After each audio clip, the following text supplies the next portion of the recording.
गाथा के सभी श्रोताओं को मेरा प्यार भरा नमस्कार। आप सुन रहे हैं गौतम बुद्ध के जीवन की अनमोल कहानियाँ। आज की कहानी का शीर्षक है एक भिक्षु ने राजा को ज्ञान दिया। एक राजा हमेशा उदास रहता था। लाख कोशिश करने के बावजूद उसे शांति नहीं मिलती थी। एक बार उसके नगर में एक भिक्षु आया। भिक्षु के ज्ञानपूर्ण उपदेश से राजा बहुत प्रभावित हुआ।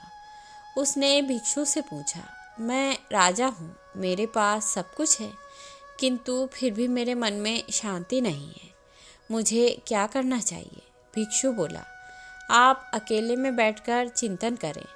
राजा अगले दिन सुबह अपने कक्ष में आसन जमाकर बैठ गया। तभी उसके महल का एक कर्मचारी सफाई के लिए राजा के पास आया। राजा उससे बात करने लगा। कर्मचारी से राजा ने उसकी परेशानियां पूछी, जिन्हें सुनकर उसका दिल भर आया। इसके बाद राजा हर कर्मचारी के कष्ट व दुख जानने लगा। सबकी व्यथा सुनने के बाद राजा ने निष्कर्ष निकाला कि वेतन कम होने से सभी आर्थिक रूप से त्रस्त थे। राजा ने तत्काल उनके वेतन में वृद्धि की, जिससे वे सभी खुश हो गए और उन्होंने राजा के प्रति आभार व्यक्त किया। अगले दिन जब राजा की भिक्षु से भेंट हुई तो उसने पूछा, राजन, आपको कुछ शांति प्राप्त हुई? राजा बोला, मुझे पूर्ण रूप से शांति नहीं मिली, किंतु जब से मैंने मनुष्य के दुखों के स्वरूप को जाना है, अशांति थोड़ी थोड़ी जाती रही।